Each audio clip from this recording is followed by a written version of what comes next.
भोले बाबा तू हमेशा मेरे साथ रहे, भोले दानी तू हमेशा मेरे साथ रहे।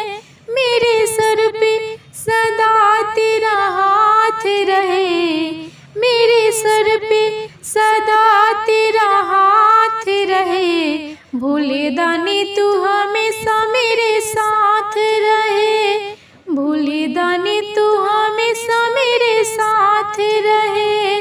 तू गंगा में, तू यमुना में, तू गंगा में, तू यमुना में। लहर लहर में हमेशा तेरा वास रहे, लहर लहर में हमेशा तेरा वास रहे। भोले दानी तू हमेशा मेरे साथ रहे, भोले दानी तू हमेशा मेरे साथ रहे। मेरे सर पे सदा तेरा हाथ रहे, मेरे सर पे सदा तेरा हाथ रहे। भोले बाबा तू हमेशा मेरे साथ रहे।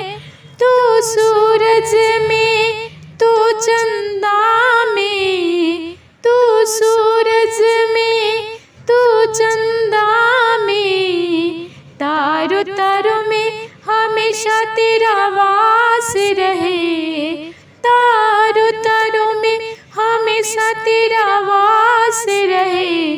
भोले बाबा तू हमेशा मेरे साथ रहे, मेरे सर पे सदा तेरा हाथ रहे। भोले दानी तू हमेशा मेरे साथ रहे। तू धरती पर, तू अंबर में, तू धरती पर, तू अंबर में। तीनों लोकों में हमेशा तेरा वास रहे, तीनों लोकों में हमेशा तेरा वास रहे। भोले बाबा तू हमेशा मेरे साथ रहे, मेरे सर पे सदा तेरा हाथ रहे, मेरे सर पे सदा तेरा हाथ रहे। भोले बाबा तू हमेशा मेरे साथ रहे, भोले दानी तू हमेशा मेरे साथ रहे। तू मंदिर में, तू शिवालय में, तू मंदिर में, तू शिवालय में। पर्वत पर्वत पे तेरा वास रहे, पर्वत पर्वत पे तेरा वास रहे।